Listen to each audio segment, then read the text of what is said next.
Why stop at one hero?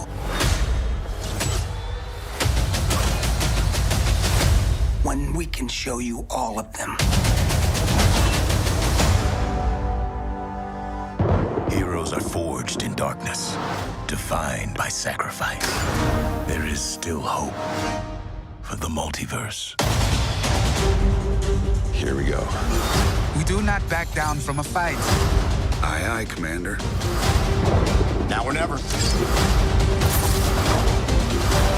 Zombies! Great idea! That doesn't sound ominous at all. Hey! Who needs a plan? I have a shield.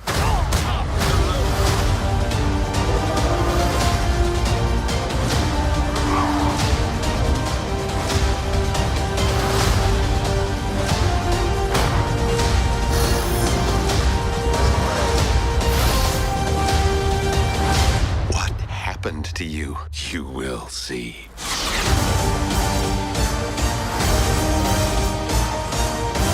Witness the biggest heroes of the multiverse. Or small, if you catch my drift.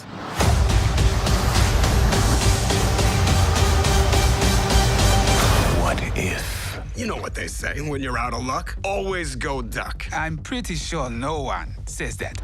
Now streaming only on Disney+. Welcome back, everyone. This is my new Marvel What If Episode 7 trailer, also basically a trailer for the rest of the series, sort of like a mid-season trailer. There's a bunch of Easter eggs, and obviously they're hyping up the big Multiverse Avengers Endgame level crossover event that they're having with all the different universe versions of characters. So we'll break it all down. If you're brand new to the channel, be sure to subscribe to get all the episodes. There will be a What If Season 2 of 9 episodes, and it sounds like they're going to try and release it next year, so we won't have to wait too long for them to continue this story after the What If finale this year. But careful for spoilers for everything that's happened on the show so far if you haven't been watching the episodes. But if it wasn't clear from all the different episodes already, all the different episodes up to this point have taken place in different universes. As the watcher narrates the beginning of each episode, he talks about how people create Nexus events like on Loki by making some different choice during a critical event in the previous sacred timeline version of events, the Infinity Saga of movies so far. That's what we call the sacred timeline, basically, even though they kind of blew that up at the end of Loki.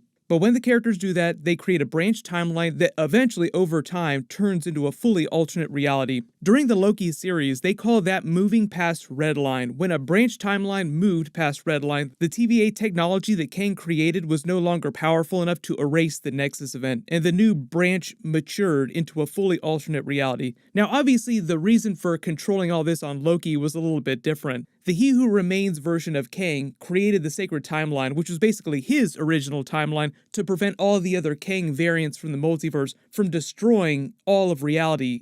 The What If series is taking just a slightly different spin on that. Like off in a different part of the multiverse, events are conspiring to foobar the entire multiverse the same way that the Kang Multiverse War will, but just using different characters to do that.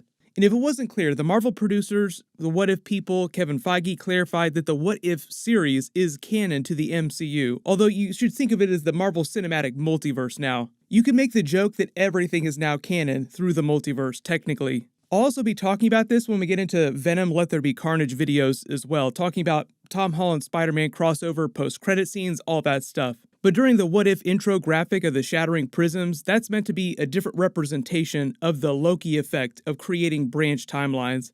But as you can also see from this new trailer, there are still a couple major Avengers characters from other universes that we have not met yet in the episodes. The biggest one being Party Thor, who's being voiced by Chris Hemsworth. He did come back to do his episodes. Ultron, who I think they're calling the Infinite Ultron because he's the one who gets the 6 Infinity Stones in Vision's body. This version of Black Widow with Captain America's shield, or an alternate version of Captain America's shield, an alternate Ronin version of Hawkeye, and Captain Marvel, at least. There could be more characters that just don't show up in this trailer. There are only 3 more episodes, so I'm assuming that the next 1 or 2 episodes will finish introducing all the new characters. Then either the last episode, like episode 9, or the last 2 episodes will be them doing the actual big multiverse version of the Avengers Infinity War and Avengers Endgame event. Wherein, based on some of this footage and the way the characters are talking, they fight both the Infinity Gauntlet version of Ultron in Vision's body, but also at the same time, while they're fighting him and his army of Ultron robots, it seems like Marvel zombies travel through the multiverse like they did in the comics and also join in the battle, and Ego the Living Planet joins with his version of Peter Quill to foobar their universe and possibly escalate things to a multiverse-level threat. So at bare minimum, it's sort of a four-way standoff Avengers Endgame situation where you have the Multiverse Avengers coming together from all the different universes, then Ultron and his army, then Marvel Zombies, then Ego the Living Planet who gets a huge upgrade. I did have a theory during my What If Episode 5 Marvel Zombies video because Janet Van Dyne was the patient zero for their universe and they were blaming the zombie outbreak on a quantum virus, that either the zombies themselves could use Hank Pym and Janet Van Dyne's quantum tech to re-enter the quantum realm and use that to travel to other universes and infect the rest of the multiverse, which is kind of what happened in the comics, although they used a different way to travel the multiverse. Or the quantum virus could just spread through the multiverse on its own, infecting other realities. If it's quantum in nature, then it already has a connection to the multiverse. Because remember, in the Marvel Multiverse, there are infinite universes, but only one quantum realm. The quantum realm is sort of like the connective tissue between all different universes. That's why in the Marvel movies, the Avengers are able to use that to travel to different points in the timeline in different realities. And also why Kang the Conqueror is going to be the main villain of Ant-Man 3 Quantumania, because all the Kangs used quantum energy to travel to different realities and start the Kang Multiverse War. But if it wasn't obvious from this trailer, all the characters that they highlight in the trailer are meant to be the characters that will participate in the major Multiverse Avengers Team-Up crossover. Like, that's why they shout them all out in the trailer. And I love the joke about there being two versions of Doctor Strange and Doctor Strange.